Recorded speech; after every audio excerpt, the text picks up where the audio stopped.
Taong 1995, November 2, nagganap ang pinakamalakas na bagyong Rosing. Sa paligid ng malaking lawa, sa baryo ng San Isidro, ay maririnig ang malalakas na sigawan ng mga tao. Humihingi ng tulong. Nagmamakaawa na sila ay mailigtas sa malakas na agos ng tubig. Mula sa tuktok ng bundok, papunta sa lawa, nagmistulang papel ang mga bahay na parang winawalis ng rumaragasang mga putik. Kasunod ang mga naglalakihang katawan ng putol na mga puno na dumagdag pa sa pagwasak ng mga tahanang nakatayo sa gilid ng bundok. Habang ang maliwanag na kidlat na may kasamang dumadagundong na kulog ay sumasabay sa pag-iyak ng isang dalagang nawalan ng pamilya dahil sa baha. Kahit anong pagsusumikap na mailigtas ang mga kapatid at ina, ay wala na lamang nagawa ang babae, kundi ang mahigpit na yumakap sa katawan na nag-iisang punong natitirang matatag na nakatayo laban sa baha. Ang itinuturong dahilan ay ang walang habas na pamumutol ng mga puno sa kabundukan. Ang may kapangyarihan sa batas ang nakikinabang, pero sila ang pinahirapan ng kalikasan. Marami ang kinuhang buhay ng bagyong Rosing, kasama ang mga mahal sa buhay ni Mara. Pagkalipas ng 5 taon, unti-unti nang kinalimutan ng mga tao ang nangyari, pero hindi si Mara. Ito rin ang naging dahilan kung bakit siya naging isang kapitana ng baryo para mapangalagaan ang kabundukan. Si Kapitana Mara ito! Tumigil kayo! Hindi niyo ako naririnig? Tumigil kayo sa pagpuputol ng puno! Sabi ng tumigil kayo eh! Tumigil kayo! Kapag hindi kayo huminto sa pagpuputol niya ng puno, pagsisisihan niyo to! Ibaba niyo ang kadenang lagari at itaas niyo ang mga kamay niyo! Matitigas talaga ang ulo niyo, ha? Kasama ni Mara ang 5 niyang mga tanod nang sawayin nila ang ilang grupo ng mga kalalakihang nagsisimula na namang magputol ng mga puno sa kabundukan sa pamumuno ng kababaryo niyang si Waldo. Tila walang pakialam ang may 30 taong gulang na si Waldo sa malakas na pagsigaw sa kanya ni Mara. Itinuloy pa rin ito ang ginagawa. Muntik pang mabagsakan ng naputol na puno ang isa sa mga tanod ni Mara. Samantalang isa rin sa pamilya ng binata ang namatay nung kasagsagan ng bagyo nang dahil sa baha. Nilapitan ng may 25 taong gulang na si Mara, si Waldo, na mas lalong pinaingay ang tunog ng power saw. Kilala ang dalaga bilang isang birador ng mga taong namiminsala ng kagubatan. Matapang at maikli rin ang kanyang pasensya sa mga taong kumakalaban sa kanya. Sikat ang dalaga sa husay niyang gumamit ng balisong sa magkabilaan niyang kamay. Ngunit sabi ng iba, kaya raw matapang si Mara ay dahil may malakas na padrinong makakapitan. Isang bagay na hindi alam ng maraming tao, na ito pa nga ang nagiging dahilan ng madalas nilang pag-aaway ng kanyang amang si Mang Aurelio. Talagang wala kayong takot, ha? Tuluyan nang naubos ang pagtitimpi ni Mara. Patalo niyang inatake ng sipa ang muka ni Waldo, kaya't nabitiwan nito ang umaandar na kadenang lagari. Nagulat ang mga tauhan ng lalaki, kaya sinugod ng mga ito ang dalaga. Gumanti sila ng suntok, pero kahit na pagtulungan ng mga tauhan ni Waldo si Mara, ay hindi nila kinaya ang mabilis na pagkilos ng dalaga. Bawat pagtama ng suntok at sipa niya sa katawan ng mga ito ay bumabagsak at tumitihaya rin sa lupa. Kasama ng mga punong pinutol nila, pinigilan niya ang kanyang sarili na wag munang gumamit ng balisong para butasin ang kamay ng mga ito dahil winarningan na siya ng kanyang ama. Kasalanan niyo ito! Pinipilit niyo akong saktan kayo! Ang hilig mo talagang makialam! Makasama! Tumigil muna kayo sa pagpuputol ng puno! Yung mga nakatayo! At takihin niyo ang pakialamerang babaeng to! Bigyan niyo ng leksyon para madala! Lintik! Ang sakit ng panga ko sa sipa ng babaeng yun ah! Ang ibang mga tauhan ni Waldo ay nagsimula ng lumapit sa kinaroroonan ni Mara. Halata ang pagdadalawang isip na sumugod sa dalagang nakahanda na rin sa pag-atake. Mahigpit ang kapit niya sa kanyang dalawang balisong sa tagkabilaan niyang kamay. Maging ang kanyang mga tanod ay handa na rin sa laban habang hawak ang mga batuta na gawa sa pinakamatigas na kawayan. Sadyang dumaan sila sa matinding pagsasanay para mabantayan ang kagubatan laban sa mga katulad ni Waldo. Sige! Ano pang hinihintay nyo? Atakihin nyo na! Babae lang yan! Bakit kayo natatakot? Hindi sila natatakot. Alam lang nila kung anong ginagawa ko sa mga taong kumakalaban sa pamumuno ko. Timara na ang unang sumugod para umatake sa dalawang lalaking nasa harapan niya. Paatras ang mga itong humahakbang na parang sinusubukang tumakbo para makatakas. Pero dahil sa mataas na talon ng dalaga, dalawang sipa agad sa mga ito ang tumama sa muka ng mga kalaban. Magkasabay ang dalawang lalaki na bumagsak sa damuhan habang namimilipit sa sakit ng muka. Bumakat ang sapatos ni Mara sa pisngi ng mga ito. Hindi pa nasiyahan ng dalaga. Tinakbo niya ang kinaroroonan ni Waldo at ito naman ang kanyang binalingan sa pag-atake. Pagkalapit ni Mara sa kinaroroonan ni Waldo, sinalubong siya nito ng suntok na mabilis namang nailagan ni Mara. Sa pagyuko niya at pagtayo, inasinta niya ng kamao ang panga ni Waldo. Tumalsik ang mapulang likido sa hangin sa lakas ng kamao ng dalaga. Bumagsak sa lupa si Waldo habang nakadapang gumagapang. Pagkatapos ay nilapitan niya ang lalaki at tinungtungan ang likod nito. Magpasalamat kayo at wala akong balak na mambutas ng mga kamay ngayon. Dahil ang gusto ko, sa noo na ninyo tatama ang balisong ko. Sige, alalayan yung tumayo ang inutil ninyong pinuno. Sinulyapan ni Mara ang kanyang mga tanod na pawis na din sa pakikipaglaban sa mga tauhan ni Waldo. Sandali, Mara! Wala kang karapatang pahintuin kami sa ginagawa namin. Bayad ang mga punong ito at may permiso kami kay Mayor. Bakit ka ba nang gugulo dito? Gusto mong masaktan? Galing ang utos kay Gob. Anong permisong pinagsasasabi nyo? Walang karapatan ng sino man na magputol ng mga puno sa bundok na ito. Ako ang nangangalaga sa kabundukang ito, kaya kung gusto nyo pang mabuhay, umalis kayo sa gubat na ito. Tumenya si Mara sa gawin ng kanyang mga tanod para ihanda ang mga lubid na ipanggagapos nila kay Waldo at sa mga tauhan ito. Itali ninyo mga walang ya. Igagala natin sa buong baryo para hindi pa marisa ng iba. Nang tabla naman ito ng hiya sa katawan. Ang kanilang mga gamit, sunugin nyo o di kaya ay itapon ninyo nang hindi na sila umulit. Agad na sumunod ang mga tanod sa utos ni Mara, kaya mas lalong nagwawala sa galit si Waldo, na pilit nagpupumiglas sa pagkakahawak ng mga tanod ng dalaga. Kasama ang iba pang mga tauhan nito ay iginapos din nila na parang mga kalabaw. Kapitana Mara! Naghahanap buhay lang kami! Wala kami ginagawang masama! Wala nga ba? Hindi nyo ba alam na iligal ang ginagawa nyo? Kapitana! Kay Gob ito! Kay Gov o kung kanino pang Poncio Pilato, sa presinto na kayo magpaliwanag. Sige, hilahin nyo na ito. Ano ba? Bitiwan nyo nga ako! Pagsisisihan nyo tong ginawa nyo sa amin. Matapang ka lang, Mara. Dahil alam mong hindi ka pababayaan ng ama mong pulis. Pero makikita mo, babayaran lang din siya ni Gob. Itaga mo sa batong sinabi ko, Mara. Mapapahiya ka. Tandaan mo yan. Dahil sa mga narinig, ay nagpantig ang tenga ni Mara. Bigla niyang sinuntok sa labi si Waldo na mas lalong ikinagalit ng lalaki. Matalim siya nitong tinignan na ginantian naman niya ng nakakalokong ngiti.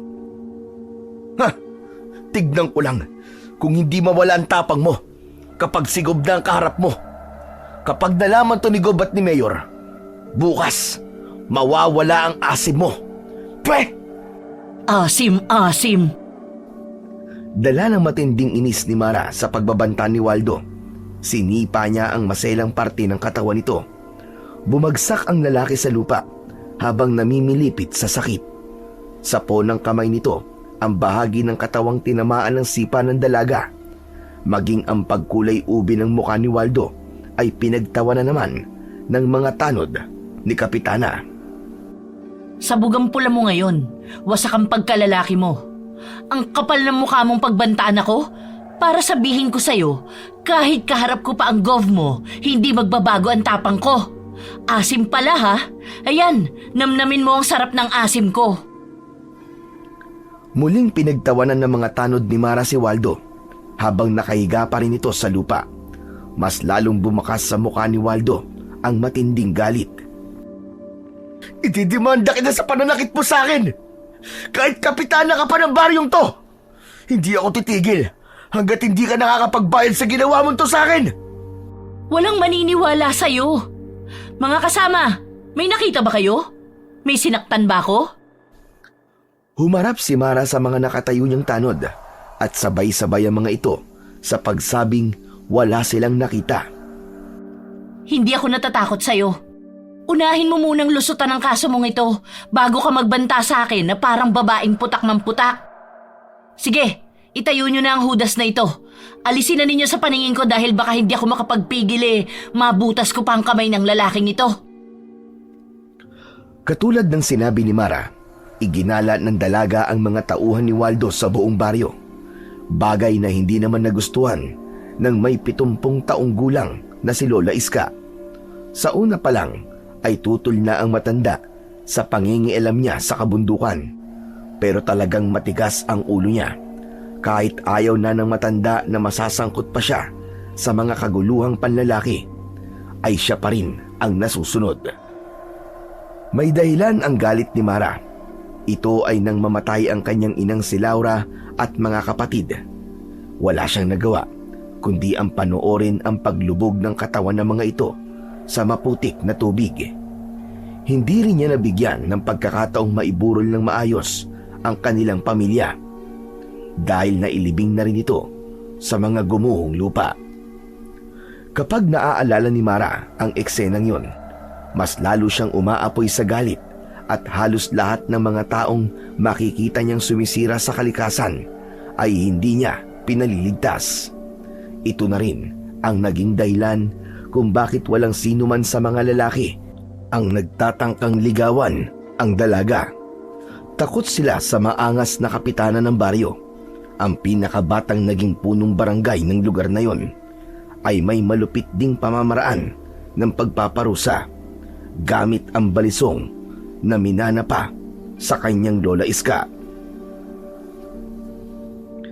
Pagdating nila sa presinto, ang galit na mukha ni Mang Aurelio ang bumungad sa kanilang dalawa ni Lola Iska. Hindi siya iniwan ng matanda dahil siguradong mag-aaway na naman silang dalawang mag-ama. Pasuntok sa lamesang napaupo sa bangko ang may 55 taong gulang na si Mang Aurelio. Naniningkit ang mga matang nakatingin kay Mara. Ano ba na naman itong pinaggagawa mo, ha, Mara? Nagpakilala na sa'yo, tinuluyan mo pa rin. Ano ba, Mara? Wala ka na ba talagang ibibigay sa akin kundi sakit ng ulo? Araw-araw mo na lang pinasasakit ang ulo ko. Tay, ginagawa ko lang naman po ang tama. Ano bang mali sa ginawa ko? Nakita nyo naman, wala na talaga silang kinatatakutan. Salita lang ang hawak nila. Wala silang dalang papel na magpapatunay na may permiso sila sa DENR. Wala naman sa memo nyo na kapag nagpakilala sa amin na tauhan sila ni Gob, hindi na namin sila huhulihin. Pambihira ka naman kasi. Sinabi na sa'yong kay Gobernur yun Ngayon ko lamang napatunayan, Tay, na ang gobernador ay may karapatang kumalbo ng mga bundok at hindi dapat hulihin ng sino mang nagpapatupad ng batas. Aba, Mara, baka nakakalimutan mo na ama mo pa rin ako. Hindi ko yun nakakalimutan, Tay. Huwag niyo ring kalimutan na pareho tayong may sinumpaang tungkulin. Pero ano bang klaseng batas meron tayo? Bakit kapag matataas na tao ang kasangkot? Bakit parang tayo pa ang mali? Wala na ba tayong karapatang tumablaman lang kahit sa katwiran? Tama naman ang sinasabi ng apo ko. Bakit ka ba nagagalit sa kanya, Aurelio? Nay, pwede ba? Huwag na muna kayo sumali sa usapan namin. Ipinaiintindi ko lang ho sa anak ko na dapat meron din siyang kinatatakutan. Paano kung magreklamo na naman ang mga taong binugbog niya? Hindi ko na siya may pagtatanggol. Matataas na tao ang sangkot dito. Anong laban ni Mara kay Gobernur na kayang baligtarin ang pangyayari? Baka sa huli, si Mara pa ang makulong niyan. Ginagawa ko lang po, Itay, ang sa tingin ko ay tama. Tapat ako sa tungkuling nakaatang sa balikat ko. Hindi ako natatakot makulong. Wala akong ginagawang masama, Tay. Ibinubuwis ko ang buhay ko para sa taong bayan. Kahit isang hamak lang akong kapitan, kumpara sa matataas na taong sinasabi ninyo. Lalabanan ko sila. Huwag lang maulit ang mga nangyari noon. Mara anak, hindi ko naman inaalis sa'yo na maging tapat ka sa tungkulin mo. Pero dapat, maghinay-hinay ka rin naman. At kilalanin mo mga dapat mong kilalanin. Huwag ka masyadong matapang. Isa lang ang buhay mo, anak. Ikaw na lang ang natitirang mahalagang bagay sa akin. Hindi ko matatanggap kung pati ikaw ay mapahamak. Patawarin mo ko, Tay. Pero alam kong alam nyo rin na kaya may piring sa mata ang simbolo ng katarungan para sa tuwid na hatol. Hindi ko pa rin nakakalimutan na ang naging kapalit ng pagpuputol nila ng puno sa kabundukan ay ang buhay ng aking ina at mga kapatid. Kaya ako naduduwag kayo sa pagtupad nyo sa tungkulin. Ang mabuti pa magbitiw na lang kayo sa serbisyo. Nabigla si Mara nang maramdaman ang malakas na sampal sa kanyang muka. Gumuhit ang sakit sa kanyang pumutok na labi, kasabay ng pag-agos ng dugo sa kanyang baba. Pakiramdam ng dalaga ay biglang uminit at namula ang kanyang pisngi. Naramdaman niya ang paghawak ni Lola Iska sa kanyang balikat at galit na pinagsalitaan si Mang Aurelio. Aurelio, bakit mo sinaktan ang anak mo? Gusto ko lang magising siya sa katotohanan, inay, para malaman niya na ako pa rin ang kanyang ama. Kahit pareho kami na sinumpaan tungkulin, wala pa rin siyang karapatang umasta na siya mas mataas sa akin. Masyado nang tumataas ang tingin niya sa kanyang sarili. Sana sinampal nyo na rin ang inyong pisngi, Tay. Masyado kayo nagpapahalatang kinakampihan ninyo ang gobernador na yun eh. Hindi kayo patas humatol. Bakit ikaw? Kapitana ka lang, hindi ba? Pakialaman mo lang ang nasasakupan mo. Kaya ko nga po ito ginagawa. Kaya nga po kayo ang pulis, isang hepe ng San Isidro. Ano po ba ang ginagawa ninyo? Mukhang nagpapalaki lang kayo ng tiyan. Ba't talagang... Tama na! Tumigil na kayo, mag-ama pa rin kayo, hindi kayo dapat nag-aaway. Mabuti na lamang pala at sumama ako kay Mara. Dahil kung hindi, baka hindi lang sampal ang aabuti ng apo ko sa'yo, Aurelio. Tara na, umuwi na tayo, apo. Baka gabihin pa tayo sa daan. Wala ka na rin namang magagawa dahil pinalaya nila si Waldo at ang mga kasama niya. Isang pagkakamali ang ginawa ninyong ito, Tay. Talagang isang pagkakamali. Dahil hinayaan kitang gawin ang mga gusto mo. Pinagsisisihan kong tinuruan pa kita kung paanong humawak ng balisong at lumaban. Hindi na kilos siya ng isang babae, kundi kilos ng isang sangganong walang sinasanto. Dahil sa pagpapalaya nyo kay Waldo, mas lalo lamang ninyo akong nilalagay sa panganib. Huwag mo akong sisihin sa nangyari sa'yo. Ikaw ang pumili niyan, hindi ako. Matapang ka, di ba? Patunayan mo. Siguro nga'y tama mga kababaryo natin. Na kaya ka matapang dahil inaasahan mo ang pagiging pulis ko. Iniisip mong tutulungan kita. Pwes, nagkakamali ka. Hindi ko kukonsintihin ang mga baluktot mong gawain. Alam ninyong kahit kailan na hindi ako umasa sa inyo. Kaya nga namatay si nanay at ang mga kapatid ko dahil sa kapabayaan ninyo eh. Hindi pagkukonsinti ang ginagawa ninyo, Tay, kundi pagpanig sa mga kaaway ng lipunan. Wala kayong kwentang pulis! Anong sabi mo? Tama na! Itigil nyo na ito! Ibaba mo, Aurelio, ang kamay mong nagtatangkang sumampal ulit sa pisngi ng apo ko! Ano ba kayong mag-ama? Hindi na ba talaga kayo magkakasundo? Isa pa kayo, Nay! Kaya lumalaki ang ulo ng babaeng yan eh. Dahil madalas niyong kinakampihan. Dahil nasa katwiran si Mara, lumalabas na may pinapanigan ka. Sige na, Apo, iwanan mo muna kami ni Aurelio. Mag-uusap muna kami. Hintayin mo na lang ako sa labas. Malalaki ang hakbang ng mga paa na lumabas ng pintuan si Mara. Naiwan si Lola Iska na nakikipag-usap sa kanyang ama. Pagdating niya sa labas ng presinto ay nakita niyang nakaabang na sa kanya ang pangkat ni Waldo. Katabi ng mga ito ang kanya namang mga tanod na naghihintay rin sa kanyang paglabas. Humakbang papalapit sa kanya si Waldo at hinarang ang katawan nito sa kanyang daraanan. Pinagtatawanan siyang itinuturo ang pumutok niyang labi na para bang nahuhulaan ito kung ano ang nangyari sa kanya sa loob ng opisina ng ama. Naniningkit ang kanyang mga matang dinukot ang balisong sa kanyang bulsa, saka inilabas niya at ipinakita kay Waldo kung paano niyang paglaruan ang talim bilang pagbabanta sa gagawin niya rito kung sakaling may gawing masama ito sa kanya. Madalas siyang magdala ng balisong dahil marami siyang nakakabangga ng mga illegal logger sa pagganap niya sa kanyang tungkulin at bilang proteksyon sa kanyang sarili. Pero hindi nagpatinag ang lalaki. Ang gusto nito ay makaganti sa ginawa ni Mara. Hoy ikaw, magaling na babae. Ano? E di napanis ang laway mo. Mukhang nasabon ka rin ng airpot mo, no? Hindi ka pa ba luluhod para humingi ng tawad sa amin, ha? Kababae mong tao, kay tapang-tapang mo. Hindi ako lumuluhod sa halimaw. Ah, ganun ha? Hindi agad nakailag si Mara sa unang pag-atake ni Waldo sa kanya.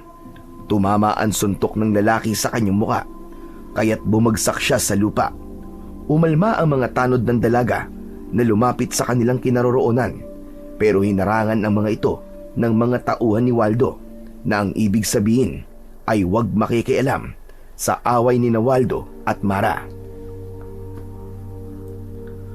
Mabilis na napatayo si Mara at gumanti ng pag-atake kay Waldo gamit ang kanyang paa. Tinamaan ito ng sipa sa dibdib. Pagkatapos ay isinilid niya ang balisong sa kanyang bulsa. Muling nagpakawala ng suntok si Mara na tumama naman sa tagiliran at mukha ng lalaki. Kaya si Waldo naman ang bumagsak sa lupa. Agad na nilapitan ni Mara ang nakadapang si Waldo at tinungtungan niya ang mukha nito pahalik sa lupa. Nagulat din ang mga tao sa bilis ng paa ni Mara, kaya hindi sila nakapagsalita sa husay ng dalaga. Dudukutin na sana ulit ni Mara ang dalawa niyang balisong sa kanyang bulsa nang biglang dumating si Mang Dario, ang gobernador sa kanilang lugar. Nagsalita ito para pigilan si Mara sa tangkasan ng pagbutas niya sa palad ni Waldo. Tama na yan! Sa biglang pagsasalita ni Mang Dario, nabaling ang atensyon ni Mara sa matandang kaharap niya, kaya nakaalis si Waldo sa pagkakatungtong niya ng isang paa sa mukha nito. Mabilis na tumayo ang lalaking dumudugo na ang labi at iniumang ang kamao nito sa mukha niya. Gumanti siya rito ng matalim na tingin. Sige, ituloy mo kung ayaw mong mapabilang ka sa mga binutas ko ang kamay. O di kaya naman, itong maselang parte ng katawan mo. Baka gusto mong butasin ko na rin nang mawala ang kayabangan mo. Ngayon lang ako nakakita ng lalaking pumapatol sa babae. Ama na yan! Ibaba mo na ang kamay mo kung ayaw mong mapahiya sa harapan ng mga tauhan mo. Babae ang kalaban mo, pero kaya kang pahalikin sa lupa. Sinundan pa ng malalakas na tawa ng mga tanod ni Mara na lalong nagpadilim sa mukha ni Waldo. Lumapit si Mang Dario sa nakatutok pa ring kamao ni Waldo at ang gobernador na mismo ang nagbaba ng kamay ng lalaki. Saka nakangiting hinarap si Mara.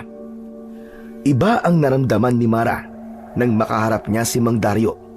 Ito ang kauna-unahang pagkakataon na nakita niya ng harapan ang sakim na gobernador.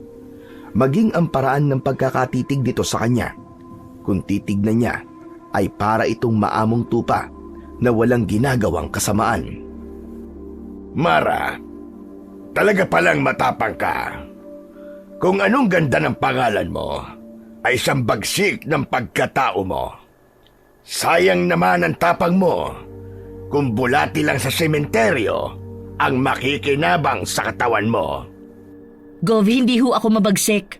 Talagang mahina lang ang mga tauhan mo. Kung pagbabanta ang sinasabi nyo, ano pang pinagkaiba nyo sa inutil na si Waldo? Pare-pareho lang kayong mahina. Inutil din ang mga babaeng lumalaban sa hindi nila kaya. Magpasalamat ka at maraming tao. Sa kagaspangan ng ugali mong yan, dapat sinibak ko na yan pag bumuka mo. Salamat naman, Gov, nahihiya kayo. Pero konti lang yan. Mahiya kayo sa lahat ng taong bumoto sa inyo. Tigilan nyo na ang pagkalbo sa bundok na kayo lang ang nagtatamasa. Marami ang maghihirap kapag naulit ang mga nangyari noon dito sa San Isidro. Bitayin ka man, kulang pa ang buhay mo sa papatayin mo. Malaswa ang tubo ng bunganga mo, Iha. Kasing laswa ba ng ginagawa nyo? May batas akong sinusundan. Ang sumusuway ay kalaban ko. Ang sumusunod naman ay kakampi ko. Kung ang lahat ng pulis ay sumusunod sa'yo at nababayaran nyo, ako ang huling kapitana na puputol sa sungay mo. Magaling, Iha. Pero titiyakin ko sa'yo, naluluhod ka at luluhan ng dugo sa harap ko. Hindi ako lumuluhod sa mga halimaw na kagaya ninyo. Alagang halimaw ako at hindi mo gugustuhin makilala ko dahil baka pagsisiyan mo ang gagawin ko sa'yo. Umaasa akong ito na ang huli nating pagkikita at huwag mo na ulit susubukang kalabanin ako at harangan ang dadaanan ko dahil kung hindi, sasagasaan kita. Hindi ako natatakot sa inyo kaya huwag niyo akong pagbabantaan. Kung halimaw ka, ako ang magsisilbing asin na papaso sa halimaw mong katawan. Tandaan ninyo ang sinasabi ko. Kahit sino ka pa, hindi ako natatakot sa inyo. Pare-pareho lang tayong kumakain ng kanin at nag-iisa ang buhay. Hindi pa ito ang huli nating pagkikita. Ako ang magsisilbing anino mo, tandaan mo yan. Kapag hindi mo ipinatigil ang pagkalbo sa bundok, sa susunod, ikaw naman ang kakalbuhin ko. Aba talagang... Oh, ang puso mo, mahal na gobernador. Maraming nakatingin, oh. Maraming nakabantay sa galaw ninyo. Huwag muna kayo maghubad ng maskara. Hayaan ninyong ako ang magtanggal niyan. Mukhang nasagad ang pagtitimpi ni Mang Dario dahil sa katapangang ipinakita ni Mara. Saktong magsasalita pa sana si Mang Dario nang biglang dumating si Lola Iska kasama si Mang Aurelio na nagmamadaling lumapit sa kanilang kinaroroonan. Teka! Pasensya na po kay Gobernador sa mga nasabi po ng aking anak. Ayusin mo ang anak mo, Hepe. Baka hindi ako makapagpigil. Walisin ko kayong dalawa sa serbisyo. Huwag na ito mauulit dahil kung hindi nyo rin magugustuhan ang gagawin ko. Hindi ako natatakot sa inyo. Pakibilisan lang at baka mainip ho ako. Tama na, Mara. Umuwi na tayo. Ayaw pa sanang umalis ni Mara sa harap ni Mang Dario, pero hinila na siya sa kamay ni Lola Iska, papalayo sa grupo ng matanda. Naiwan ng kanyang ama na nakikipag-usap kay Gobernador, habang siya ay pilit na nililingon ang dalawa. Nang mapansin ng dalaga ang pamumutla sa labi ni Lola Iska, ay napilitan na siyang sumunod dito, kasama ang kanyang mga tanod na pinuri ang katapangang ipinakita niya sa harap ni Mang Dario. Ayon sa kanyang mga tanod, ay nakakuha na raw ng katapat ang sakim na gobernador. Malaking insulto raw na isang babae ang naglakas ng loob na kumalaban dito. Pero alam niyang simula pa lang yon ng paghihirap niya sa pagtupad sa tungkulin. Idagdag pa ang mas dumarami niyang kalaban. Sa gubat na sila dumaan para balikan ang mga kagamitang naiwan ni Waldo. Pagdating nila sa lugar ay mabilis silang nagdukal ng lupa para ibaon ang mga kasangkapang pamutol ng puno. Ganito ang ginagawa nila sa mga nakukumpiskang kagamitan. Ilang oras din ang itinagal ng kanilang ginagawa bago nagsimulang maglakad pa uwi sa kani-kanilang mga bahay. Medyo madilim na ang paligid at tanging ang liwanag lang ng bilog na buwan ang nagsisilbi nilang tanglaw sa kanilang dinaraanan. Habang abala sa pagkikwentuhan, ay biglang napapitlag sa paglalakad si Lola Iska, kasabay ng mabahong singaw ng hangin. Bakit po, Lola? Ihanda ninyo ang mga batuta at balisong ninyo, Mara. Bakit nga po? Saka namumutla ang labi ninyo. Kanina pa yan ah. May mga nakamasid sa paligid natin. Mga nilalang na matagal nang nakatira sa gubat na ito. Ano pong ibig niyong sabihin? Nagpalinga-linga sa paligid si Lola Iska. Bakas sa mukha nito ang matinding pag-aalala. Napansin na rin ng mga kasamang tanod ni Mara ang kakaibang galaw ng mga dahon sa paligid. Ang mga mahihinang kaluskos sa lupa na paikot sa kanilang kinatatayuan. Ang mga pag-alulong ng mga ligaw na hayop sa gubat. Kasabay ang mas tumitinding amoy ng nabubulok na laman ng tao. Inihanda nila ang mga armas at naging mabilis ang mga galaw ng kanilang mga mata para masiguradong nakahanda sila sa pagdating ng panganib. Diyos ko, nagsisimula na silang sumalakay. Mukhang nagambala ang kanilang pananahimik. Lola, ano po bang sinasabi niyo? Hindi ko po kayo maintindihan. Akma na sanang maglalakad muli si Mara nang isa-isa nang lumabas sa pinagtataguang mga puno ang naglalakihang mga aso. 10 asong ligaw ang nakapalibot sa kanilang kinatatayuan. Umaangil na parang galit na galit.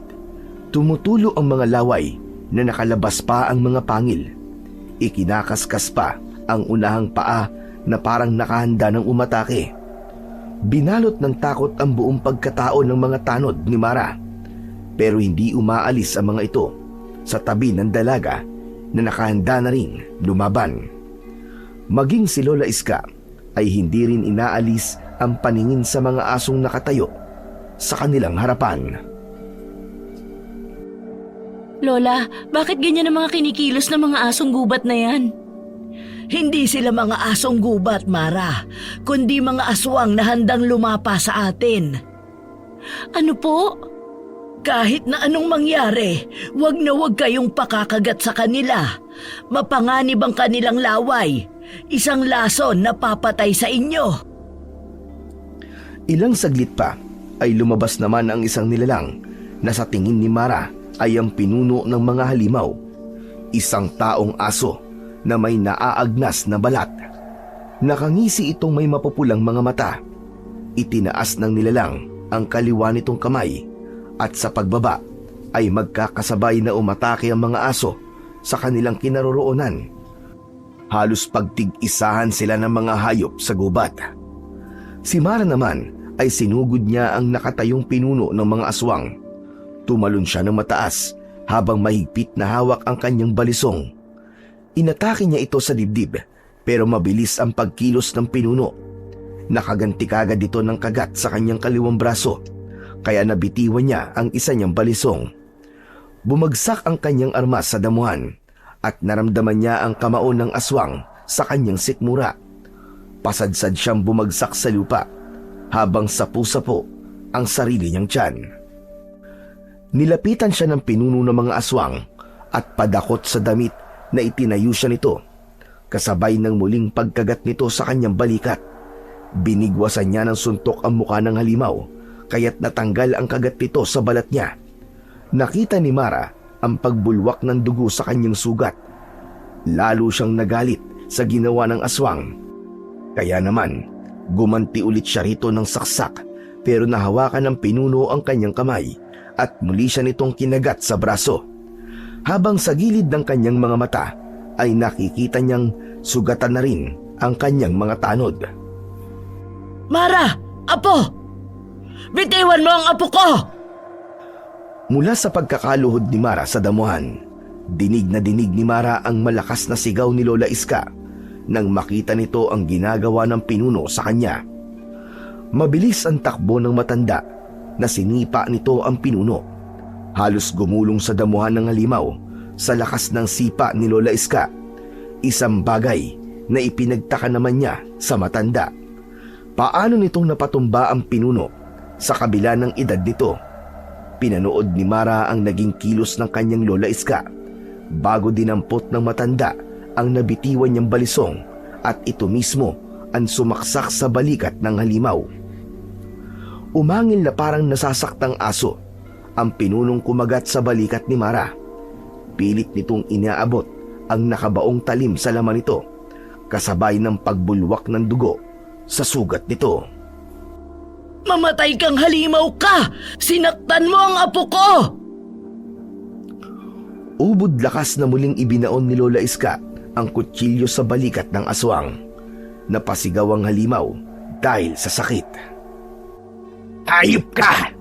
Buwisit kang matanda ka! Gumanti ng suntok ang pinuno kay Lola Iska.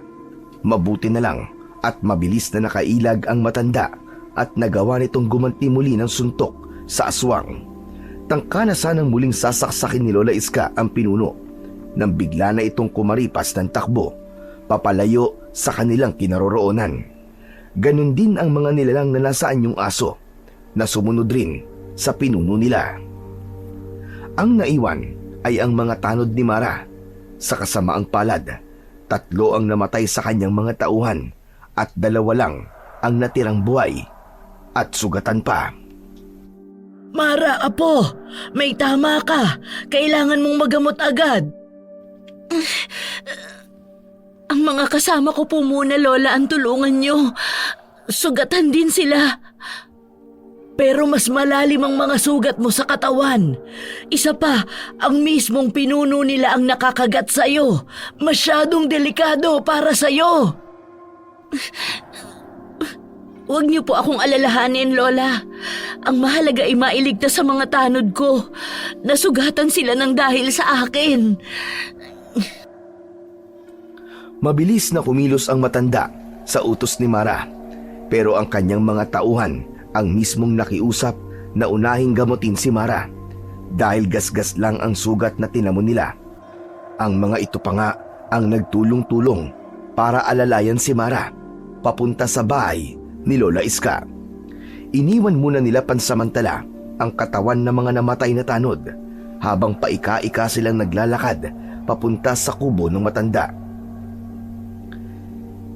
Hindi alam ni Mara na may bahay ang matanda sa gitnang kakauyan, kaya pagdating nila sa kubo nito ay nagulat siya sa itsura ng loob ng bahay. Gawa yun sa kawayan na may bubong na pawid. Sagana ang bakuran sa mga tanim na halamang gamot. Maraming nagkalat na mga puting bato sa paligid. Alam niyang mabisang pangontra din yon sa mga aswang, kaya naisip niya na marami pa pala siyang hindi alam tungkol sa totoong pagkatao ng matanda. Pagpasok ni Mara sa sala ng bahay, ay bigla siyang nakaramdam ng pananakit ng kanyang mga sugat. Tumibok-tibok pa na parang puso. Naramdaman din niya ang abnormal na pagtirik ng kanyang mga mata, paninigas ng kanyang katawan at pagtulo ng kanyang laway. Bumagsak siya sa saig na yari sa kawayan habang naririnig niya ang nag-aalalang boses ng kanyang mga tanod. Hindi alam kung ano ang gagawin para makatulong ang mga ito sa matanda. Maging si Lola Iska ay nanginginig din ng katawan dahil sa takot. Panay rin ang paglapat ng palad nito sa kanyang noo dahil sa tumataas na temperatura ng kanyang katawan. Diyos ko, hindi ito maaari. Huwag naman sana. Mara, apo ko, kontrolin mo ang sarili mo. Labanan mo ang sakit, nakikiusap ako. Naririto lang si Lola, hindi kita iiwan. Ang sakit po, Lola. Anong nangyayari sa akin? Mas lalong bumilis ang tibok ng puso ni Mara nang maramdaman niya ang kakaibang enerhiya na gumagapang sa kanyang katawan. Butil-butil na rin ang pawis na lumalabas sa kanyang noo, kaya't maging ang 2 niyang mga tanod ay natutulalang nakatingin sa namimilipit na dalaga. Nakahiga siya sa saig na hindi mapigilan ang pagkikisay ng kanyang katawan. Naramdaman ni Mara na nagbago ang kulay ng kanyang mga mata. Naging kulay pula yun na nagdudulot naman ng takot sa matanda. Napaupo si Lola Iska sa sahig. Bakas sa mga mata ang takot at pag-aalala para sa kanya. Hindi naiintindihan ni Mara kung ano ang nangyayari sa kanya. Basta ang alam niya lang, para siyang sinisilaban ng buhay. Napansin ni Mara na may kinuha si Lola Iska sa ilalim ng lamesa sa gilid ng upuan. Isang uri ng bilog na garapon na may lamang kulay pulang likido. May mga ilang hibla ng buhok ang nakababad sa likido na kinuha ng matanda at iwinisik-wisik sa kanyang sugat habang bumubulong-bulong itong nakapikit. Bawat pagtama ng buhok sa kanyang sugat ay doble ang sakit na gumuguhit sa kanyang kalamnan. Konting tiis lang, Mara. Hindi ko hahayaang mapahamak ka.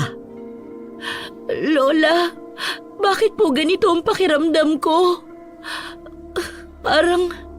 Parang gusto kong kumain ng hilaw na karne. Tumigil ka! Kung ano-anong pinagsasasabi mo. Baka kung ano pang isipin ng mga tanod mo eh. Epekto lang yan ang kagat ng aswang sayo. Binili ng kita kanina na huwag kang magpapakagat sa mga aswang. Pero ang tigas pa rin ang ulo mo. Sumugod ka pa rin dun pa sa pinakapinuno nila. Nang maramdaman ni Mara ang unti-unting pagkawala ng sakit ng kanyang sugat, saka lang din nawala ang panginginig ng kanyang katawan. Kaya naman, inalalayan siyang muling umupo sa upuang kahoy ni Lola Iska. Maya-maya pa ay dalawa naman niyang tanod ang ginamot ng matanda. Pero napansin niyang hindi ang gamot na nasa garapon ang ginamit ni Lola Iska sa mga tanod, kundi dinikdik na dahon ng artamesa. Pagkatapos na malagyan ni Lola Iska ng benda ang mga sugat ng dalawang tanod, ay muli itong bumalik sa tabi niya. Pagkalipas ng ilang minuto, nagpaalam na ang dalawang tanod kina Lola Iska at Mara. Sinabi ng mga ito na sila na ang mag-aasikaso sa mga namatay nilang kasamahan at ipapaalam na lang kay Mang Aurelio ang mga nangyari kay Mara. Nang umalis sa mga ito sa kanilang harapan, saka lang nagkaroon ng pagkakataon ng dalaga na tanungin si Lola Iska tungkol sa mga napansin niya kanina sa matanda. Lola, hindi pa po kayo nagpapaliwanag sa akin kung ano bang nangyayari.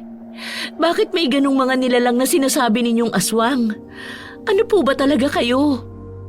Wala sana akong balak na ipaalam sa iyo kung sino ako.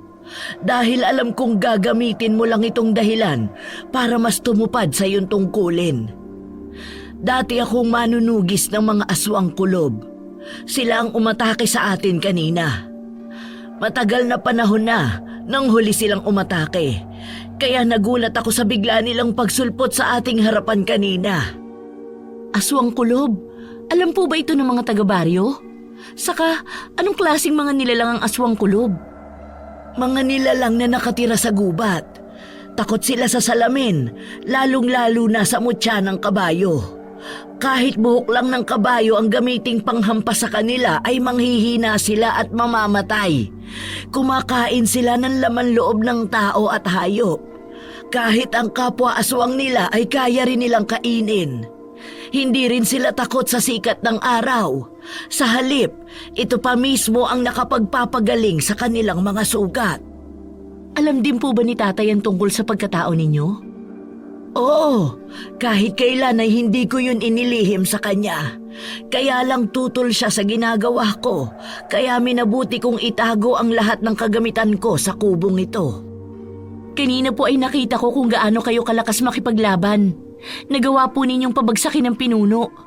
Paano niyo po nagawa yun, Lola? Dahil sa suot kong mutya ng kabayo.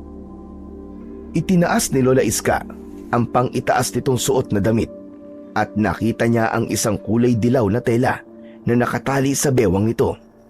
Tinanggal ng matanda ang pagkakabuhol ng tali saka ibinigay kay Mara.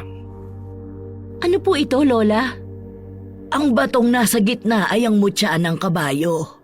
Isang mabisang bato na may kapangyarihang kabal o kakayahang hindi pagtalab ng kahit na anong klaseng sandatang tatama sa iyong katawan. Katulad ng baril, itak o kahit na kutsilyo. Subukan mong itali sa iyong bewang ang mutya. Malalaman mo kung ano ang mga kakayahang mababago sa katawan mo.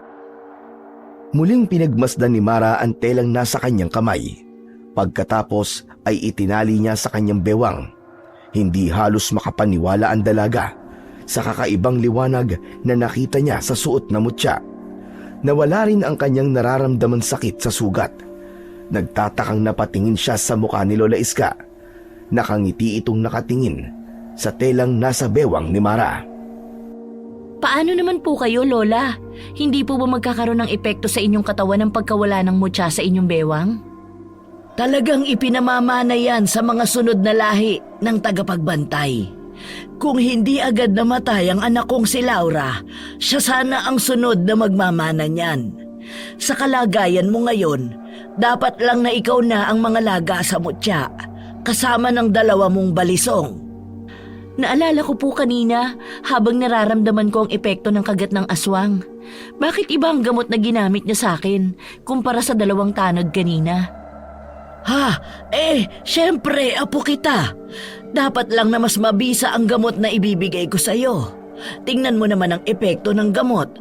Nawala agad ang pagkikisay mo. Saka parang kakaiba po ang nararamdaman ko kanina. Parang nagugutom ako na hindi ko maintindihan. Hindi nga ba't kinagat ka ng aswang? Kaya nararamdaman mo rin kung ano ang nararamdaman nila. Maiba tayo ng usapan. Kahit na anong mangyari, wag na wag mong sasabihin sa iyong ama ang tungkol sa mutya. Bakit po? Para hindi na madagdagan ang pag-aaway nyo. Hindi pa man halos natatapos magsalita si Lola Iska, ay dumating na si Mang Aurelio. Pawis na pawis ang noo habang namumutla ang labi. May dalang gasera ang kanyang ama na bakas ang matinding pag-aalala sa muka. Agad itong lumapit sa kanya at sinuri ang mga sugat niya sa katawan. Kumusta na ang pakiramdam mo, anak? Mabuti na po, Tay. Ano ba nangyari? Nakita kong katawan ng mga tanod mo. Wakwak ang mga tiyan, butas ang leeg, at naliligo na sa sariling dugo.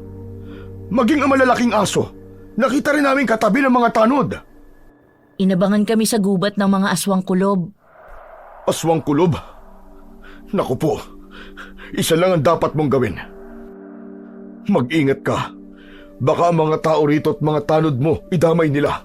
Sa ngayon, hindi pa sila nagiging agresibo. Hindi magtatagal ay magiging banta na sila sa kaligtasan ng buong baryo. Pero bakit ako? Kung totoong sa akin sila galit, bakit kailangan pong idamay nila mga tanod ko? Dahil kakampi mo sila, Mara. Bakit hindi niyo sinabi sa akin na meron palang aswang na gumagala sa baryong ito? Sana man lang napaghandaan ng aming mga kasama ang kanilang pagsalakay. Wala sanang mga namatay sa tanod ko. Dahil matagal na sila nanahimik. Ngayon lang ito nangyari. Kailangan pala ng malawakang pagroronda sa gabi para sa pagsugpo ng mga halimaw na yan. Isasama ko na sila sa listahan ng mga taong sakit ng ulo ng baryo. Nahuli na ulit ang mga tauhan ni Waldo sa iligal na pagpuputol ng kahoy sa bundok.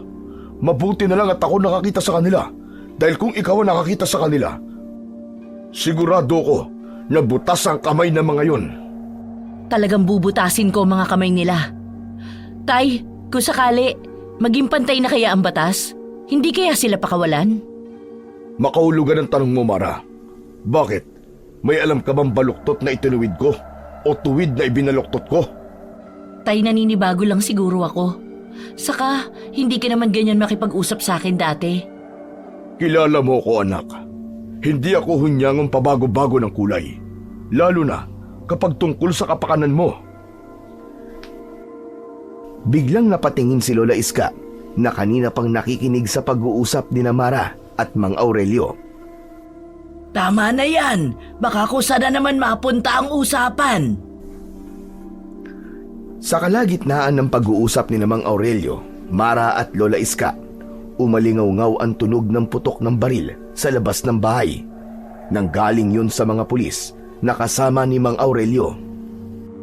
Diyos ko, Aurelio, maraming aswang kulob na nasa labas. Inaatake nila ang mga kapulisan mo. Sinasalakay na naman nila tayo. Dito lang kayo, Nay. Haharapin ko muna sila. Mabilis na pumosisyon si Mang Aurelio sa gilid ng pinto nang binunot nito ang baril. Nakasilip itong nakatutok ang armas sa mga asong nasa labas. Nang magsimula ng magpaputok ng baril si Mang Aurelio, ay tinamaan nito ang aso na papalapit sa kanilang kinaroroonan. Isinarado ni Lola Iska ang pinto at muling humarap kay Mara. Kailangan nating umalis dito. Masyadong maraming aswang na nasa labas. Tumakas na kayo, Nay! Isama niyo si Mara! Bilisan niyo! Tay, masyadong delikado. Sasama po ako. Wag na! Kailangan niyong umalis! Sige na! Iwan niyo na ako dito! Sa likod kayo dumaan! Bilisan niyo! Hayaan mong sumama si Mara sa'yo, Aurelio. Hindi mo sila kakayanin. Pero sugatan si Mara, Nay! Kaya ko po, Tay. Hindi na hinintay ni Mara na sumagot pa si Mang Aurelio. Mabilis siyang tumakbo papunta sa labas habang hawak ang dalawang balisong sa tigkabilaan niyang kamay. At una siyang umatake sa mga sumusugod na aswang.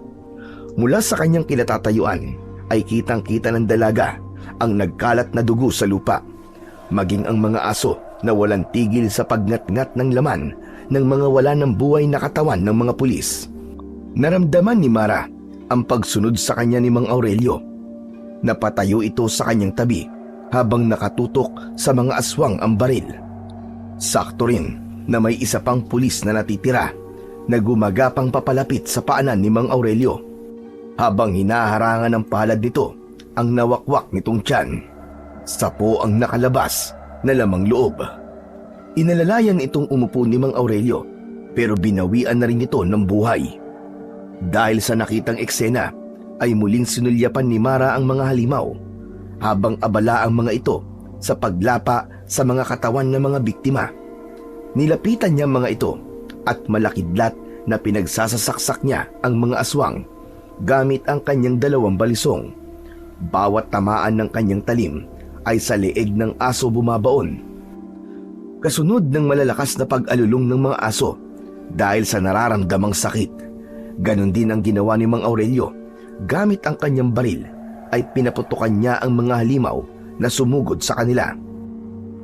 Nasira na rin ang bakuran at mga tanim na gamot dahil sa bumabagsak na katawan ng aso.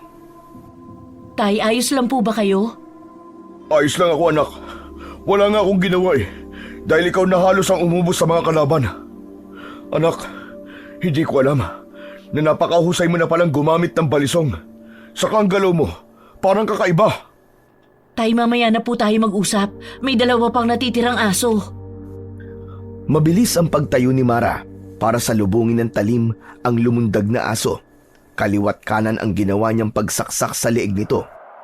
At nang bumagsak sa damuhan ay nagkikikisay na nanigas ang katawan nito. Parang nakukuryenteng unti-unting nasusunog. Ang isa pang natitirang aso ay bigla siyang nakagat sa braso. Ni hindi niya naramdaman ang sakit ng pagbaon ng pangil ng aswang sa kanyang laman. Sa halip, inundayan niya ito ng saksak sa pagitan ng mga mata at sa leeg, kaya bumagsak ito sa damuhan. Lalapitan niya sana ang aso nang bumalik ang anyo nito sa pagiging tao. Kasama ng iba pang mga nilalang na tinamaan niya ng balisong. Anong ibig sabihin nito, Tay? Bakit sila naging tao? Dahil tao talaga mga aswang, anak. May kakayahan lang sila magpalit ng anyo. Biglang lumapit sa kanilang dalawa si Lola Iska. Hinihila ng matanda ang kamay ni Mara, papalayo sa mga katawan ng mga aswang. Lumayo ka sa kanila. Huwag mong titingnan ang kanilang mga dugo. Bakit po, Lola? Hindi po ako matatakotin sa dugo. Bilisan mo! Sumunod ka na lang sa sinasabi ni nanay sa'yo. Huwag ka na muna magtanong. Tangka na sanang hahakbang si Mara, pero bigla siyang natigilan nang makilala ang mga aswang na nakahandusay sa damuhan. Nilapitan niya ito at pinagmasdang mabuti ang muka habang nararamdaman niya ang paghila sa kanyang kamay ni Lola Iska. Tay, isa lang ang tiyak. Ang gumawa nito. Mara, huwag kang magbibintang. 3 ang namatay sa mga tao ko, Tay. 5 naman sa mga pulis ninyo. Bakit? Natatakot ba kayong sabihin ko na ang gumawa nito'y tauhan ni... Hindi ako natatakot. Ang iniiwasan ko lang, magbintang ka ng walang sapat na batayan. Baka pagsisiyan mo balang araw. May batayan ako, Tay. Anong batayan mo? Mas nilapitan ni Mara ang dalawang napatay niyang aswang, kaya't napasunod sa kanya si Mang Aurelio.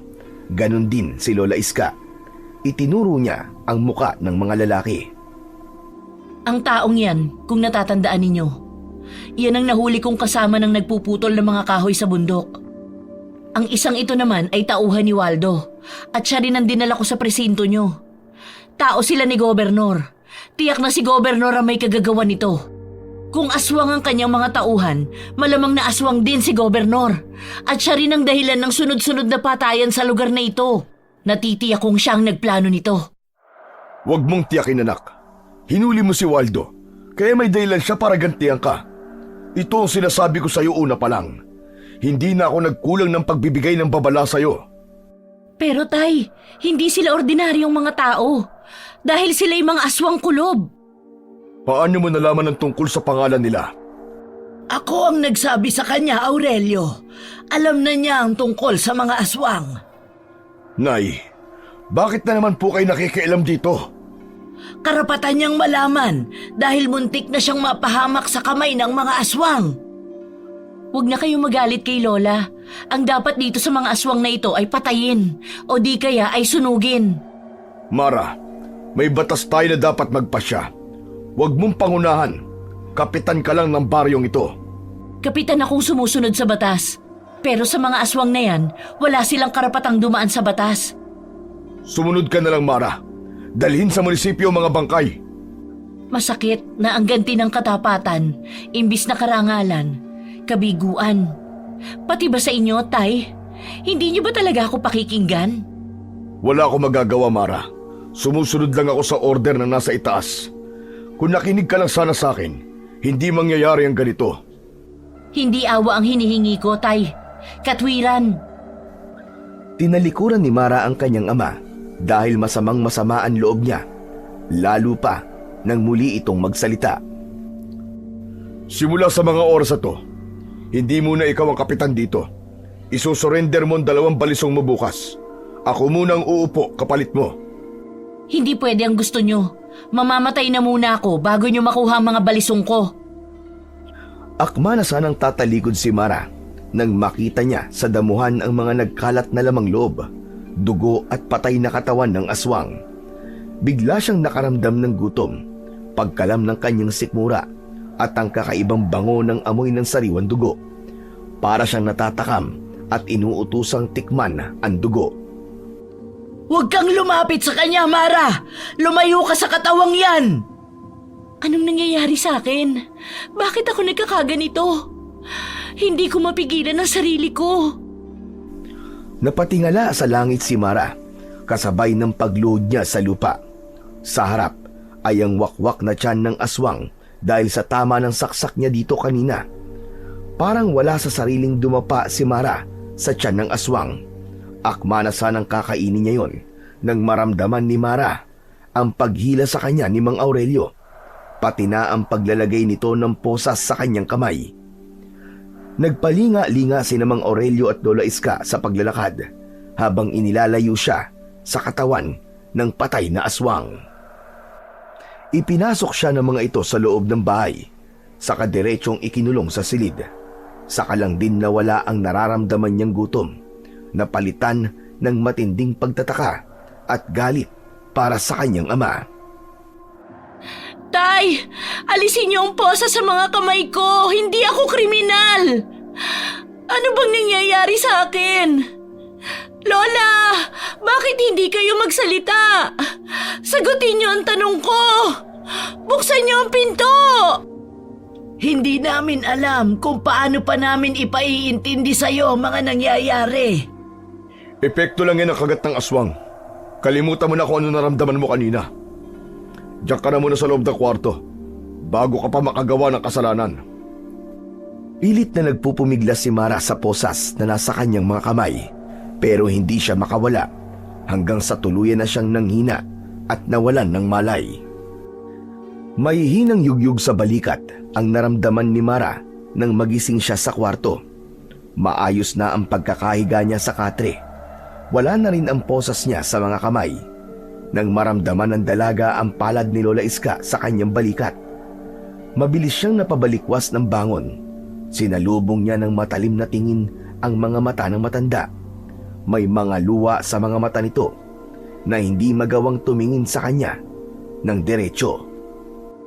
Nakaalis na ang iyong ama. Hindi ka na niya ginising dahil sa mga nangyari sa inyo kagabi. Kumusta ang pakiramdam mo? Umalis po siya dahil umiiwas siya sa mga tanong ko.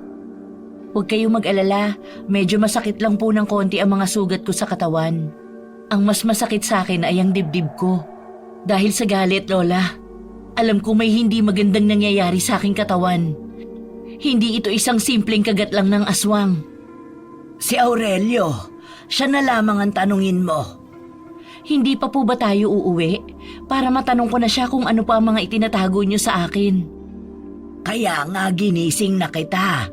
Bumangon ka na dyan at isasara ko lang ang pinto at bintana. Huwag kang masyadong magpadala sa nararamdaman mo.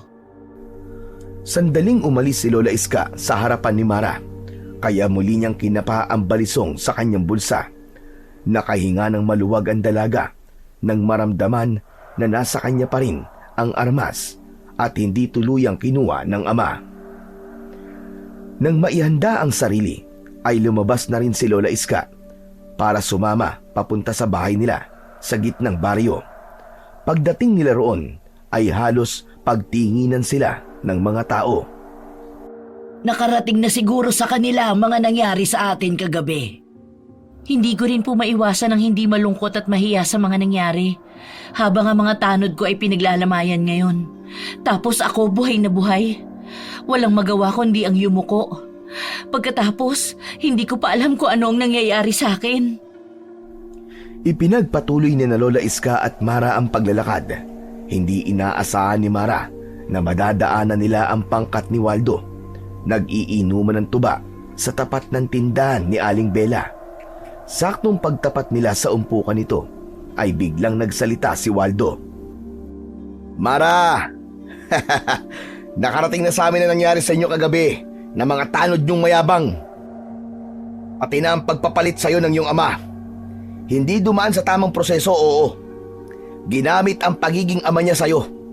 Kawawa ka naman. Kawawa rin ang mga tanod na pinabayaan mo mamatay. Mas kawawa yung mga lalaking nasusugatan ng wala namang pakinabang ang ginagawa. Yung tipong sakit na ng ulo ng baryo, inutil pa sa serbisyo. Tara na, Mara. Huwag mo na lang silang intindihin. Awat kay Mara ni Lola Iska, pero naramdaman niyang umiinit ang mutyang nasa bewang niya. Kaya naman, dinukot niya ang 2 balisong sa kanyang bulsa at ipinakita niya sa mga ito kung paano niyang nilaro-laro ang kutsilyo. Tumabi muna po kayo, Lola. Ipapaliwanag ko rin po sa inyo ang gagawin ko. Apo, nakikiusap ako. Umiwas ka na sa gulo. Hoy, ikaw tanda! Umalis ka sa tabi ng apo mo. Kung ayaw mong kaladkarin ka namin, pabalik sa kubo mo, dun sa gubat! Natigilan si Lola Iska sa sinabi ni Waldo, kaya makahulugang napatingin ito sa mukha ni Mara. Ang alam niya ay walang nakakaalam sa kubo ni Lola Iska, kaya't paano nitong nasabi ang tungkol sa kubo. Isang palatandaang maaaring isa si Waldo sa mga halimaw na sumalakay sa kanila. Hoy Mara! Huwag mo akong pakitaan ng balisong mo ha. Hindi ako natatakot sa'yo. Pero alam mo, ginawa kang utu-uto na sarili mong ama eh.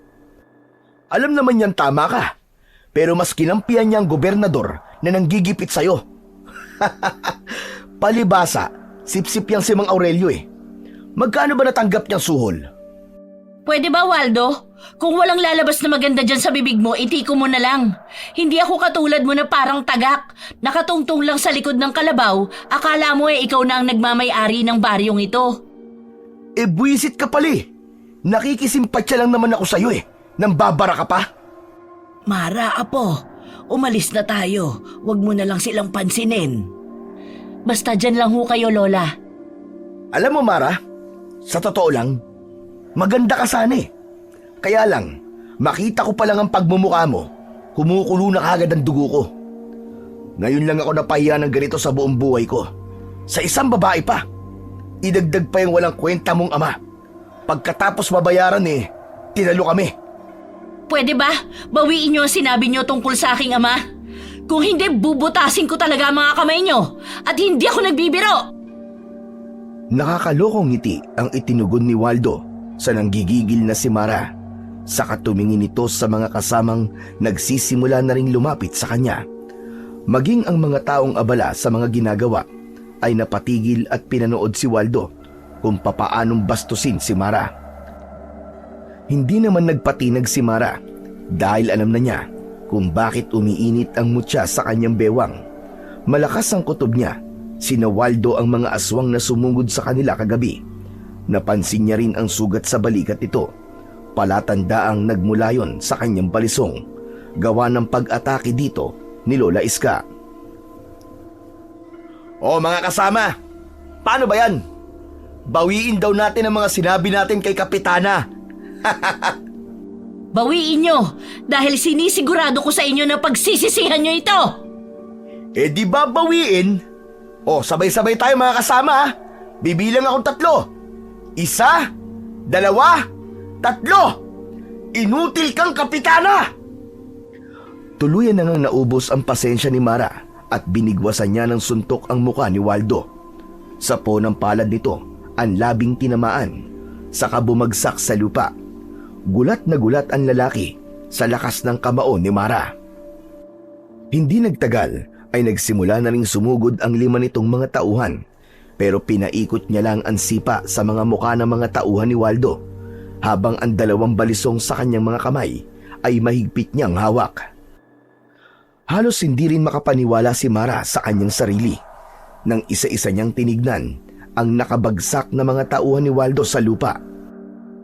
Mabilis na bumangon ng mga ito at napapahiyang tumingin sa mga taong nanonood sa kanila. Ang galing-galing talaga ng apo ko. Sige, baliin mo ang mga braso nila. Mabilis na bumangon si Waldo para umatake ng suntok kay Mara, pero sinalo niya yon ng kanyang balisong na sumugat sa kamao ng lalaki. Gumanti siya rito ng sipa sa dibdib, 2 magkakasunod na suntok sa muka, at sa pagbagsak ng lalaki sa lupa, sinundan niya pa ito ng pagluhod sa dibdib nito, sabay saksak ng balisong sa kamay ni Waldo. Tumagos ang talim sa lupa, kasunod ang pagbulwak ng dugo sa sugat nito. Nang bunutin niya ang balisong, ay halos mapaihi sa short si Waldo nang dahil sa sakit.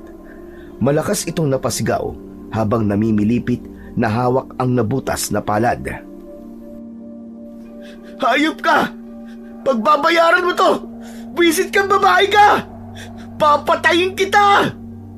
Ginusto mo yan. Kulang pa yan sa 3 buhay na kinuha mo sa tanod ko. Parang natigilan si Waldo nang muling mapatingin sa mukha ni Mara. Nang makita ng mga kasamahan ni Waldo ang ginawa niya sa pinuno, ay mabilis siyang inatake ng mga ito, pero sinalubong niya lang ng sipa ang muka ng mga tauhan ni Waldo. Sa kamalasan nila, kapag natutumba at bumabagsak sa lupa, sinusundan kagad ni Mara para butasin ang mga palad nito ng kanyang balisong. Napuno ng sigaw ang gitnang baryo dahil sa mga nararamdamang sakit ng palad. Habang namimilipit ang mga ito ng sakit ng kamay, ay nilapitan ni Mara ang nakahiga pa ring si Waldo. Kung ako lang, kaya kong palampasin ang mga sinabi nyo. Pero ang laiti ng ama ko, tatablahin ko kayo. Ibang usapan yon. Hayop ka! Pagsisisihan mo to! Si Mang Aurelio pala ang kahinaan mo Makikita mo, malapit ka nang mawala ng ama! Ganun ba? Tumayo si Mara at tinungtungan ang butas na palad ni Waldo. Halos mabingi siya sa ingay nang nagsisisigaw ito ng dahil sa sakit. Pero mas inikot-ikot pa niya ang kanyang paa sa pagdikdik sa dumudugo nitong kamay. Halos magwala na si Waldo, matanggal lang ang paa ng babae sa palad nito. Aray! Alisin mo ang paa mo sa palad ko! Baka karating to kay Gob! Sisiguraduhin ko mapaparusahan kang hayop ka! Tama na yan, Mara. Umuwi na tayo. Saka lang din kumalma ang galit ni Mara nang hawakan siya ni Lola Iska sa kamay. Pinagmasdan niya ang mga tao na patuloy na nanonood sa kanyang ginagawa. Narinig pa niya ang bulungan ng mga kababaryo niya na ang tapang-tapang daw niyang babae. Walang kinatatakutan, maangas at sanggano kung magalit. Karapat dapat daw maging kapitana si Mara dahil sa galing sa pakikipaglaban at may prinsipyo. Iniwan ni Mara ang mga kalaban at umuwi sa kanilang bahay na malapit sa simbahan. Gabi na nang umuwi si Mang Aurelio sa kanilang tahanan, pero halos masira ang pinto nila sa lakas ng pagkakasipa ng paa ng kanyang ama. Nagsisisigaw at galit na galit. Indikasyong nakarating na rito ang nangyari sa kanila ni Waldo. Siguro ay idinimanda siya ng lalaki. Dito naman niya ipinagtapat ang mga natuklasan niya tungkol sa pagkatao ni Waldo at alam na rin yun ni Lola Iska. Maging ang mga tanong niya sa ama ay karapat dapat na rin itong sagutin. Tay? Diretsong pumasok si Mang Aurelio papalapit sa kinaroroonan na nakatayong si Mara. Dinakot nito ang damit niya at galit na inilapit sa mukha nito. Nanlilisik ang mga matang sinalubong ni Mara ang tingin ng ama. Ano ba to, Mara? Ha? Nanggulo ka raw kina Waldo. Ginamit mo pa raw ang pangalan ko. Mali ang balitang nakarating sa inyo. Hindi ako nanggulo at hindi ko gagamitin ang pangalan niyo, Tay. Tama na. Tama ng pangangatwiran mo. Mabuti pa. Para sa ikabubuti mo, umalis ka na sa baryong ito. Isama mo si Nanay Iska. Mahal ko ang San Isidro at hindi ko magagawa ang sinasabi niyo. Ang sinasabi ko, para sa kapakanan mo. Ang kapakanan ng San Isidro ang iniintindi ko. Ang pagprotekta sa kabundukan natin. Yon ang totoong layunin ko. Pati na ang pagpuksa sa mga aswang kulob. Pasensya na, Tay, pero hindi ako susunod sa gusto nyo. Bibigyan ko ng katarungan ang nangyari sa aking ina at sa mga kapatid ko. Matapang ka, Mara. Masyado ka matapang. Ang sinasabi ko'y katwiran, Tay. Hindi katapangan. Kapag nadungisan ang pangalan ko sa kakagamit mo, ako ang makakalaban mo. Bilang anak mo, hindi ko po inaasahang ganyang kaliit ang tingin niyo sa akin. Patutunayan ko sa inyo na kahit babae ako, magagawa ko silang pigilan. Maging kayo, Tay. Iginagalang ko pa naman kayo at inaasahan ko na sa oras ng aking kagipitan, kayo lang ang malalapitan ko. Dapat sana ipagtanggol niyo ako tulad ng gagawin ko kapag may papatay sa inyo. Ako muna ang mauuna bago po kayo. Sayang ang paggalang ko sa inyo, Tay. Hindi inaasahan ni Mara ang gagawin ni Mang Aurelio nang bigla siya nitong bitiwan sa damit at humugot ng baril sa bewang, sabay tutok sa kanyang noo. Umalis ka na, Mara. Bago ko butasin ang bala ang ulo mo. Kahit anak pa kita, kaya kong ubusin ang bala ko sa katawan mo. Kung papatayin ka rin naman ng ibang tao, ako na mismo ang papatay sa'yo. Masyado ka na matapang. Bato na ang puso mo. Balang araw, maiintindihan mo rin ako kung bakit ko to ginagawa. Lumayas ka na sa pamamahay ko! Sige, Tay, iputok nyo. Para kumalat ang utak ko sa bahay na ito. Ang bahay na dating puno ng saya, ang bumuo sa pagkatao ko. Sige, Tay, kalabitin nyo na ang gatilyo. Kayo po ang matigas dahil bato ang puso nyo. Pakiramdam ko ako lang ang nawala ng pamilya. Hindi kayo, Tay. Ang laki niyong duwag. Diyos ko, Aurelio, ibaba mo ang barel. Huwag mo itutok sa anak mo. Huwag kayong makialam dito, Nay. Sumusobra na ang batang ito Alam ni Mara na nabigla lang ang kanyang ama sa naging desisyon ng pagtutok nito ng baril sa kanya dahil nanginginig ang kamay ni Mang Aurelio. Pakiramdam ni Mara, biglang tumigil ang oras. Parang kutsilyong bumabaon sa kanyang dibdib ang tingin na yon ng kanyang ama. Dahil hindi nito magagawang iputok ang baril, ipinalo nito ang armas sa kanyang muka. Napailing na lang ng kanyang muka sa kabilang direksyon kahit naramdaman na niya ang mainit na likidong umaagos sa kanyang labi. Muli siyang tumingin dito at mas lumapit sa kanyang ama. Iniangat niya ang baril nito at itinutok ni Mara sa sarili niyang noo. Hindi yan ang inaasahan kong gagawin nyo, Tay. Para malaman nyo, may isa kayong anak na lalaban para sa inyo. Para sa pamilyang pinatay ng sinasamba mong gobernador. Iputok nyo! Madilim ang sikat ng araw para sa akin ngayon. Dahil ang ama ko mismo ang unang nanakit sa akin. Kapag napatunayan ko na may itinatago kayo sa akin, uusigin kita, Tay. Pero sa ngayon, hindi ko alam kung anong meron sa inyo at pilit yung iniiwas ako sa mga taong sumisira ng kabundukang ito. Sabay talikod niya sa harap ng kanyang ama. Kasunod ang pagbagsak ng kanyang mga luha dahil sa matinding galit. Apo, saan ka pupunta? Mag-iisip-isip po muna para mas maintindihan ko kung bakit nagkakaganyan si tatay. Madilim ang anyo na lumabas ng pintuan si Mara. Walang tiyak na pupuntahan. Habang naglalakad, bumubuhos ang masaganang luha sa kanyang mga mata.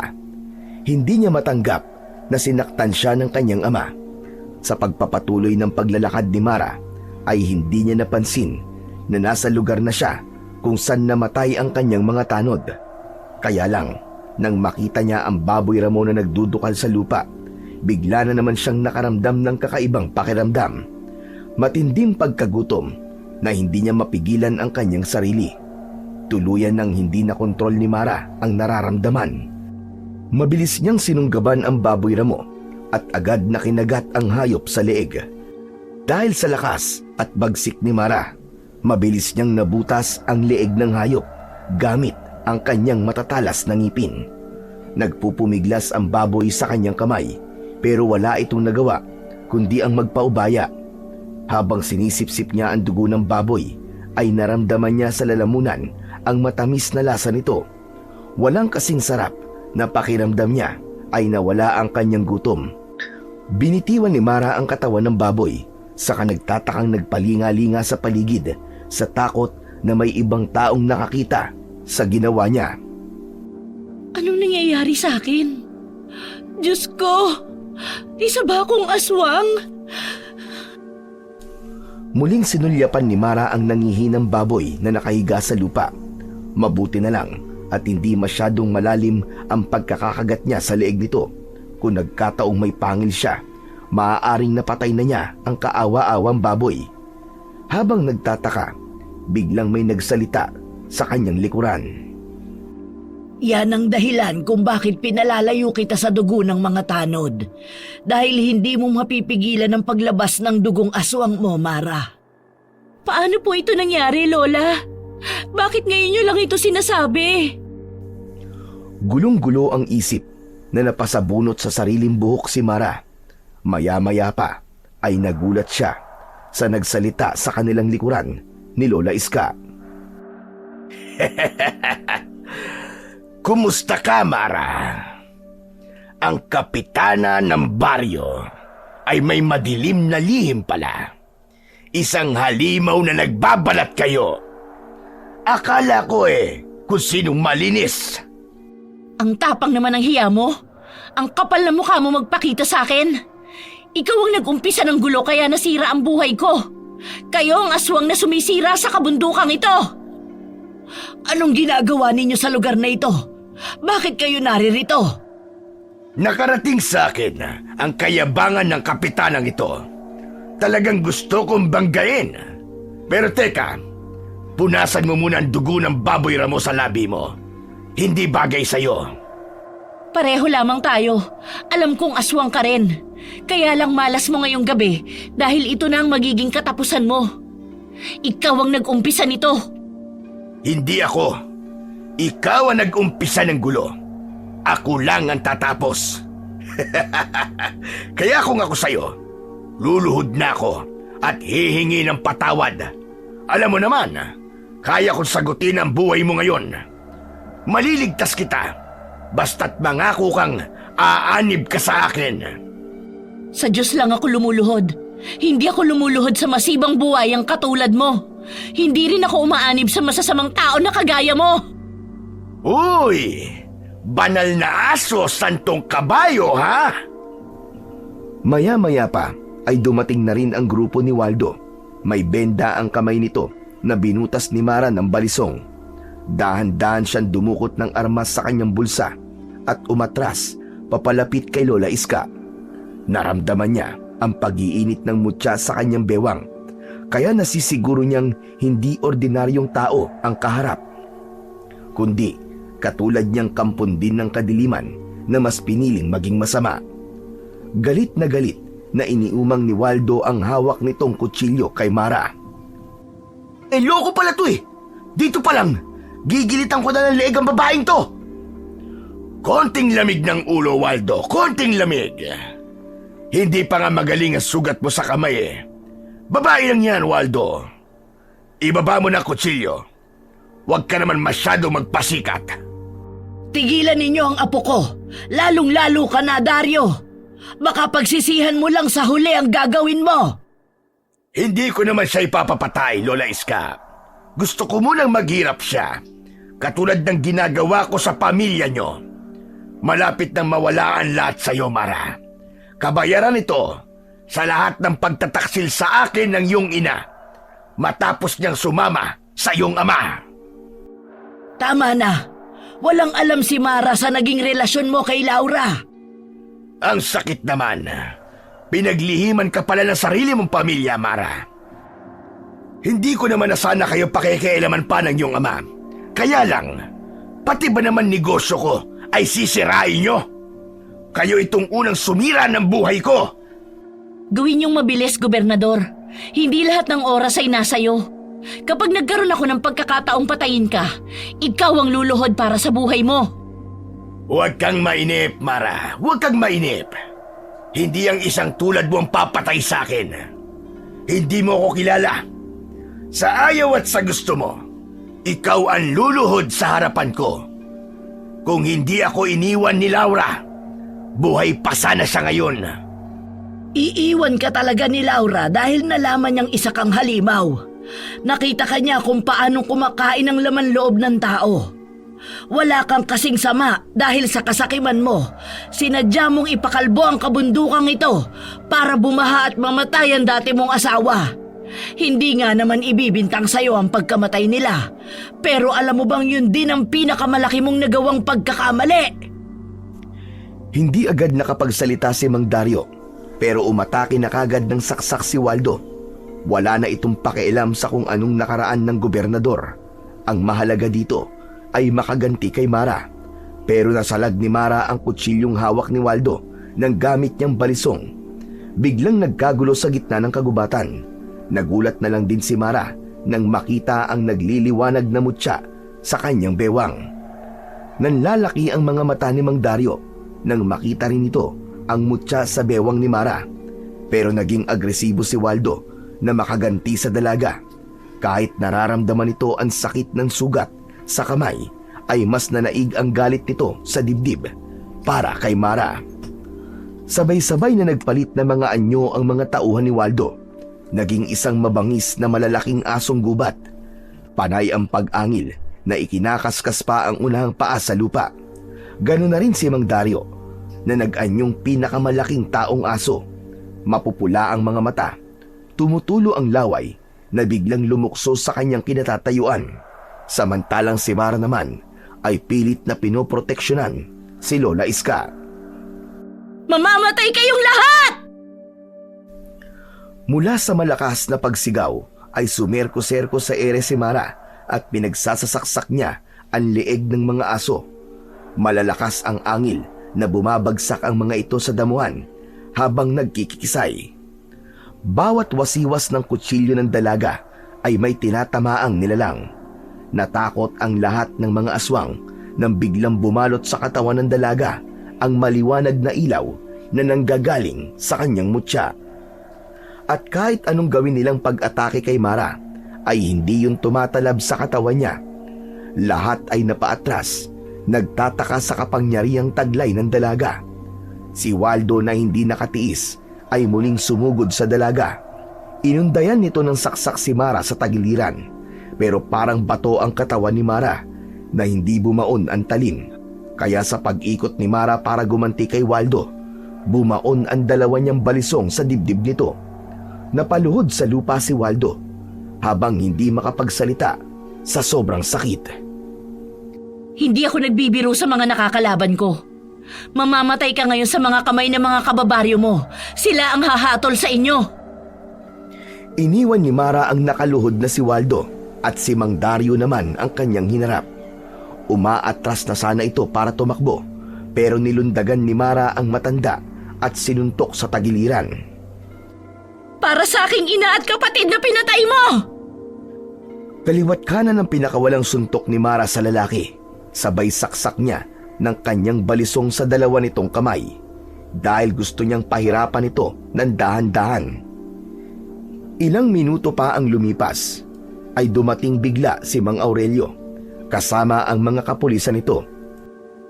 Maging ang natitirang tanod niya, pati ang ilang mga kababaryo niya na may mga dalang 2x2 na panghampas, pero wala nang mga inabutang buhay sa mga tauhan ni Waldo at Mang Dario. Ang dalawa na lamang ang natira sa laban. Parehong nakaluhod. Akma na sanang isasaksak ni Mara ang balisong sa leeg ni Mang Dario nang biglang sumigaw si Lola Iska. Wag! Huwag mo siyang patayin, Mara! Ama mo siya! Anak ka niya kay Laura!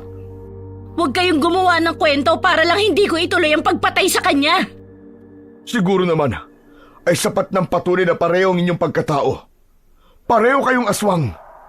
Dahil mag-ama kayo. Hindi. Hindi totoo sinasabi mo. Totoong minahal ka ni Laura. Buntis na siya na sumama sa akin. Hindi niya lang matanggap na isa kang aswang. Totoo ang sinasabi ni Aurelio, Dario. Anak mo si Mara. Hindi ko matatanggap na ama ko siya. Ako mismo ang papatay sa kanya. Pagkatapos ng ginawa niya kay nanay at sa mga kapatid ko, walang kapatawaran ang ginawa niya sa pamilya ko. Kaya ba, palagi ninyo akong pinapagalitan, Tay, kapag sangkot ang halimaw na to? Wala akong ama na katulad niya. Wala akong amang halimaw. Dahil sa anyong aswang nila Mang Dario at Waldo, bumakas din ang galit sa mga mukha ng mga tao na nawalan din ng pamilya dahil sa gobernador. Dahil sa salapi, sila ang mga halimaw na pumapatay sa atin. San Isidro, hatulan niyo sila. Kayo ang batas. Kayo ang dapat na magpasya. Inyo ang baryong ito na unti-unti nilang sinisira. Huwag niyo siya sundin! Namamaliw siya! Hindi siya ang batas! Isa rin siyang aswang! Katulad namin siya! Hindi na napigilan ni Lola Iska at Mang Aurelio ang taong bayan nang sumugod ang mga ito sa kinaroroonan ng mga nakaluhod na aswang kulob. Pinagtulungan nilang hampasin ng kahoy ang dalawang aswang habang maririnig nila ang malakas na sigaw ni Waldo at Mang Dario. Nak, patawarin mo ako. Hindi ko alam. Kaya naman ako naging ganito. Dahil akala ko, niloko ko ng iyong ina. Hindi na natapos ni Mang Dario ang sasabihin nito nang pagtulungan itong hampasin ng kahoy sa katawan ng taong bayan. Pero iba pa rin ang bugso ng damdamin, kaya pinigilan ni Mara ang mga tao na saktan ng kanyang ama. Saka lang din tumigil ang taong bayan nang halos madurog na ang katawan ni Waldo, samantalang si Mang Dario naman ay nakahiga, duguan ang ulo at halos madurog ang kamay. Mahina ang paghinga nito dahil sa tama na mga palo sa katawan nito. Pumatak ang luha ni Mara nang tignan ang sinapit ng totoo niyang ama. Mabilis rin ang paglapit sa kanya ni Mang Aurelio at Lola Iska. Umiiyak ang mga ito sa sinapit ng kapalaran ng gobernador. Patawarin mo kami, Dario, kung inilihim namin sa iyo ang katotohanan. Lalo na sa iyo, Mara. Pero tadhana na ang gumawa ng paraan para magtagpo kayong mag-ama.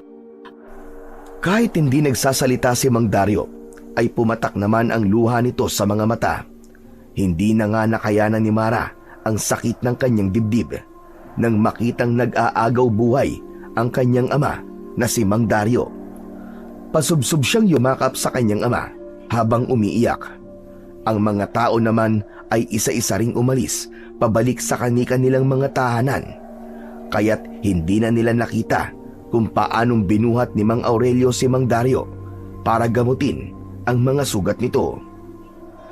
Si Mara mismo ang gumamot sa mga sugat ng ama gamit ang likidong may babad ng buhok ng kabayo sa garapon. Ginaya niya ang panggagamot ni Lola Iska sa kanya.